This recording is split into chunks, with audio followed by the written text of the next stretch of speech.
قرآن مجید نے کہا فوجدا عبدا من عبادنا، جب وہ اپنے پاؤں کے نشان تلاش کرتے کرتے اس مقام پر جا پہنچے تو ان دونوں نے ہمارے بندوں میں سے ایک بندہ خاص کو پا لیا۔ اور یہاں حضرت خضر علیہ السلام کا نام نہیں لیا قرآن مجید نے، اور یوں کہا کہ فوجدا عبدا من عبادنا، ہمارے بندوں میں سے اس خاص بندے کو پا لیا جس کی تلاش میں حضرت موسیٰ علیہ السلام نکلے تھے۔ اب اس خاص بندہ، اس بندے کا حال کیا تھا؟ اللہ رب العزت نے فرمایا آتیناہ رحمتا من عندنا وعلمناہ من لدنا علما۔ حضرت خضر علیہ السلام، ان کو ہم نے اپنی بارگاہ سے خصوصی رحمت کا خزانہ عطا کیا تھا۔ رحمتا من عندنا، ہم نے اپنی، عندنا میں ایک لفظ ہے اندیت، اندیت کا اشارہ ہے اس کے خزانہ خاص کی طرف، یعنی رحمت عامہ نہیں تھی، رحمت خاصہ تھی۔ ہم نے اسے اپنی خاص رحمت کے، اپنے خصوصی خزانے میں سے خاص رحمت کا حصہ وافر عطا کیا۔ وَعَلَّمْنَاهُ مِن لَّدُنَّا عِلْمًا، اور ہمارے خاص علم کے خزانے میں سے خصوصی علم کا حصہ وافر عطا کیا۔ آتیناہ رحمتا من عندنا، ان الفاظ میں اشارہ ان کی ولایت کی طرف ہے، حضرت خضر علیہ السلام، یہ ولایت کا اشارہ ہے۔ وَعَلَّمْنَاهُ مِن لَّدُنَّا عِلْمًا، علم عطا کیا تھا خصوصی، اس میں اشارہ ان کے علم کی طرف ہے۔ تو خضر علیہ السلام کی ذات میں اللہ رب العزت نے دو چیزوں کو جمع کیا اور اسے ان کی خصوصیت بنایا، یعنی ولایت اور علم کو جمع کیا، یہ خضر علیہ السلام کی خصوصیت بنی۔ اس سے ایک چیز میں سمجھانا چاہتا ہوں تفصیل میں گئے بغیر، اس سے ایک اصول اور کلیہ یاد رکھ لیں۔ ولایت کو، رحمتا من عندنا کو علمنا من لدنا علم کے ساتھ جوڑنا، اس کا مطلب یہ ہے، جو اس سے اخذ ہوتا ہے وہ یہ کہ اللہ کا ولی کبھی جاہل نہیں ہوتا، یاد رکھ لیں، ولی کبھی جاہل نہیں ہو سکتا، وہ علم لدنی سے سرفراز ہوتا ہے، تو اللہ کا ولی جاہل نہیں ہو سکتا، اور یہ اصول بھی اس سے اخذ ہوا کہ جاہل کبھی ولی نہیں ہو سکتا۔ ولایت اور علم لازم و ملزوم، ولایت اور علم بولیے لازم و ملزوم ہے۔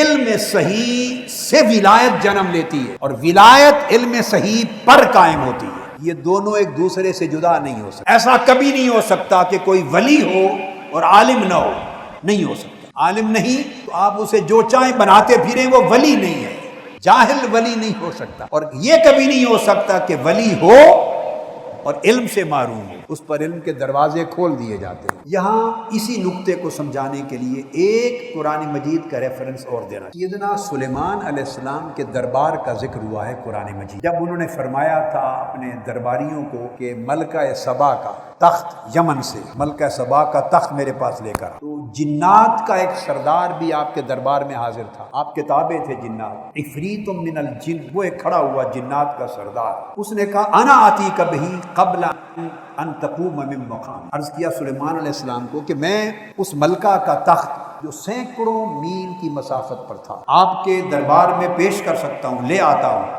آپ کے اپنی نشست سے کھڑا ہونے سے بھی پہلے یا آپ کی نشست کے برخاست ہونے سے پہلے تخت لا سکتا ہوں۔ آپ نے اس کی آفر کو قبول نہیں کیا، پھر پوچھا دربار میں کوئی ہے جو وہ تخت ہمارے پاس حاضر کرے؟ وہاں پر قرآن مجید نے فرمایا قال الذی عندہ علم من الکتاب، پہلے جنات میں سے کوئی بولا تھا، اب آپ کی امت کے اولیاء میں سے کوئی بولا، ایک ولی بولا، اور قرآن مجید نے اس کو کہا قال الذی عندہ علم من الکتاب۔ اب ایک ایسا شخص اٹھا جو صاحب علم تھا، جس کے پاس اللہ کی کتاب کا علم تھا، اللہ کا عطا کردہ علم کا خزانہ تھا، وہ اٹھا اور اس نے کہا انا آتی کے بہی قبل ان یرتد الیک طرفک، آپ اپنی آنکھ جھپکیں اور آپ کی آنکھ جھپکنے سے پہلے تخت یہاں موجود کر دیں۔ آپ نے اس کی آفر قبول کی، وہ چاہتے تھے کہ یہ کرشمہ میرے کسی امت کے ولی کے ہاتھوں صادر ہو، اور صاحب علم، تو قرآن مجید نے یہاں ولی کا ذکر صاحب علم کہہ کے کیا، اور وہاں خضر علیہ السلام کی ولایت کو جوڑا علم لدنی کے ساتھ۔ پھر وہ تخت آ گیا آپ کی آنکھ جھپکنے سے پہلے، تو جب تخت پیش ہوا تو اللہ کے ولی تھے، انہوں نے کہا یہ اللہ کا فضل ہے، اس میں میرا کوئی کرشمہ نہیں ہے، اس تخت کا آنکھ جھپکنے میں یہاں پہنچ جانا یہ اللہ کے فضل سے ہے۔ اور وہ جو جنات کا سردار بولا تھا پہلے، اس نے کہا میں لا سکتا ہوں اور مجھے اس کے اوپر طاقت حاصل ہے۔ اس نے لانے کی قدرت اور طاقت اور لانے کی جو فضیلت ہے اسے اپنی ذات کی طرف منسوب کیا تھا کہ مجھے طاقت ہے اس کی، میں لا سکتا ہوں۔ یہ فرق تھا جن میں اور ولی میں۔ وہ دعویٰ کر رہا تھا میں لا سکتا ہوں، میری طاقت اور قدرت ہے، اور اللہ کے ولی کی کرامت سے جب تخت پہنچا انہوں نے اپنی ذات کی نفی کر دی اور کہا یہ اللہ کا فضل ہے۔ تو ولی کی پہچان یہ ہوتی ہے کہ وہ دعویٰ نہیں کرتا۔ اب بنیاد میں نے آپ کو سمجھا دی کہ ولایت اور علم یہ دو لازم و ملزوم ہیں۔ حضور علیہ الصلوۃ والسلام کے جمیع صحابہ کرام کو طرح طرح کے فضائل حاصل تھے، مگر ایک خصوصیت ایسی ہے جو سیدنا مولا علی المرتضیٰ کرم اللہ وجہہ الکریم کو نصیب ہوئی، اور وہ اس میں کوئی آپ کا ثانی نہیں تھا، کوئی ثانی نہیں، اور وہ کہ آپ کی ذات میں ولایت اور علم کو اتنا جمع کیا گیا کہ اس قدر کوئی اور ولایت اور علم کے جمع ہونے میں شریک نہ تھا۔ یعنی آپ کو ولایت کا بھی منبع اور چشمہ بنا دیا گیا امت محمدی کے لیے، اور علم کا بھی منبع اور چشمہ بنا دیا گیا امت محمدی۔ آپ کی ولایت کے باب میں حضور نبی اکرم صلی اللہ علیہ وآلہ وسلم نے خود اعلان فرمایا۔ آقا علیہ الصلوۃ والسلام تشریف لائے، مدینہ طیبہ کے راستے میں ایک تالاب ہے جس کو خم کہتے ہیں۔ یہ حضرت علی نے ایک مقام پہ ایک میدان میں صحابہ کرام کی جماعت تھی، ان سے خطاب کیا اور فرمایا تم میں سے کچھ لوگ یہاں ایسے موجود ہیں جنہوں نے آقا علیہ الصلوۃ والسلام کی زبان اقدس سے یہ فرمان جو میرے لیے آقا علیہ السلام نے فرمایا تھا اپنے کانوں سے سنا ہو۔ 12 بدری صحابہ اٹھے، 12 صحابہ کرام ایسے اٹھے جو بدری صحابہ تھے، جو غزوہ بدر میں شریک ہوئے تھے، یعنی سینئر موسٹ بدری صحابہ۔ وہ اٹھے، ان سب نے گواہی دی کہ جب آقا علیہ السلام نے جس دن یہ فرمایا تھا ہم اس اجتماع میں موجود تھے، ہم نے کانوں سے پوچھا کیا فرمایا تھا، آپ روایت کریں۔ تو پھر صحابہ نے روایت کی۔ یہ وہ حدیث ہے جو عبد الرحمن بن ابی لیلہ سے میں روایت کر کے بتا رہا ہوں۔ فقالوا نشہد انا سمعنا رسول اللہ صلی اللہ علیہ وآلہ وسلم یقول یوم غدیر خم، ہم سب گواہی دیتے ہیں، بدری صحابہ کی جماعت نے کہا کہ ہم سب نے آقا علیہ السلام کی زبان مبارک سے سنا، آپ یہ فرما رہے تھے الست اولا بالمؤمنین من انفسہم، صحابہ کرام سے فرمایا کہ کیا میں جتنے مومن ہیں ان سب کی جانوں سے زیادہ قریب نہیں ہوں ان کے؟ وازواجی امہاتہم، اور کیا میری بیویاں یعنی میری ازواج مطہرات سب مومنوں کی مائیں نہیں ہیں؟ آقا علیہ السلام نے اپنا رشتہ مومنوں کے ساتھ بیان فرمایا۔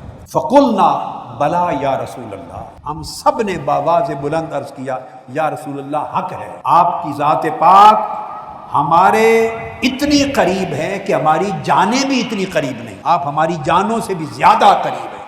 یہ قرآن مجید کا فرمان ہے، النبی اولا بالمؤمنین من انفسہم، کہ نبی مومنوں کی جانوں سے زیادہ قریب ہیں ان کے، یہ قرآن مجید کا، اس کی طرف آقا علیہ السلام اشارہ فرما رہے۔ ہم سب نے گواہی دی آقا آپ ہماری جانوں سے بھی قریب تر ہیں، اور آپ کی ازواج مطہرات ہماری مقدس مائیں ہیں۔ جب آقا علیہ السلام نے ان کی گواہی سن لی تو فرمایا قال فمن کنت مولاہ فعلی مولاہ، پھر سن لو جس کا میں مولا ہوں، جس کا میں ولی ہوں، جس کا میں دوست ہوں، جس کا میں محبوب ہوں، علی بھی اس کا مولا، دوست اور محبوب ہے۔ اور پھر فرمایا اللہم والی من والاہ وعاد من عاداہ، اے اللہ جو علی سے محبت کرے اور اس سے دوستی رکھے تو بھی اسے دوست رکھ، اور جو علی سے دشمنی کرے تو بھی اسے اپنا دشمن بنا لے۔ اور حضرت عمران بن حسین کی روایت میں آیا، اس میں آقا علیہ السلام نے فرمایا ان علی منی وانا منہ وہو ولی کل مؤمن بعدی، فرمایا علی مجھ سے ہے اور میں علی سے ہوں، اور میرے بعد علی ہر مومن کا ولی ہے، علی ہر مومن کا ولی ہے۔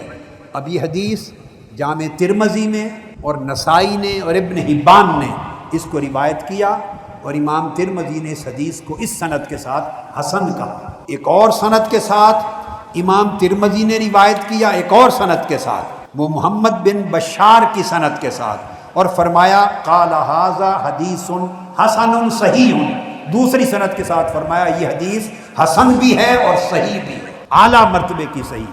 اس میں آقا علیہ الصلوۃ والسلام نے فرمایا کہ جس کا میں مولا ہوں، اس میں آپ نے بریدہ نامی ایک صحابی کو خطاب کیا، ایک اور حدیث ہے مسند احمد اور نسائی میں، فرمایا جس کا میں مولا ہوں اس کا علی مولا ہے۔ حضور علیہ الصلوۃ والسلام کے اس قول کے اوپر بہت سے انصار صحابیوں میں، جن میں حضرت ابو ایوب انصاری بھی تھے، ان سب نے کھڑے ہو کر گواہی دی۔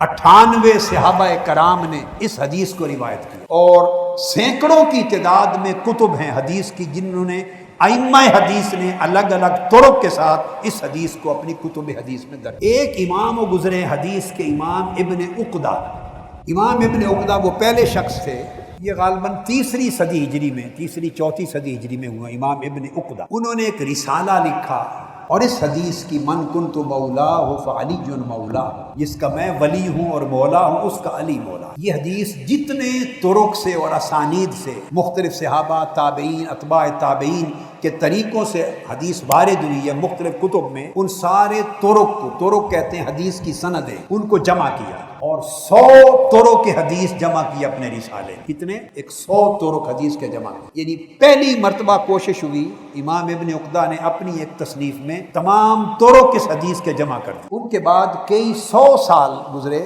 علامہ ذہبی ایک بڑے جلیل اور قدر امام ہیں علم الحدیث میں، 7ویں صدی ہجری میں، پھر علامہ ذہبی نے ایک رسالہ لکھا، تصنیف کی ایک کتاب، اس میں انہوں نے 25 طرق اس حدیث کے اور جمع کیے، اس حدیث کے من کنت مولاہ فعلی مولا، کل 125 طرق ہو گئے امام ابن عقدہ کے اور امام ذہبی کے ملا کر۔ یہ اب تک محفوظ تھے میکسیمم اس حدیث کے طرق اور اسانید جو کتب میں جمع کی گئی۔ اللہ رب العزت کا شکر ہے اور اس کا احسان ہے، پھر اللہ پاک نے ہمیں توفیق دی، ہم نے بھی اس باب میں ایک چھوٹی سی خدمت کی، اللہ کی توفیق سے اور اللہ کے فضل سے اور اللہ کے کرم سے۔ اس کی توفیق کے بغیر نہ کچھ ہو سکتا ہے نہ کچھ ہوگا۔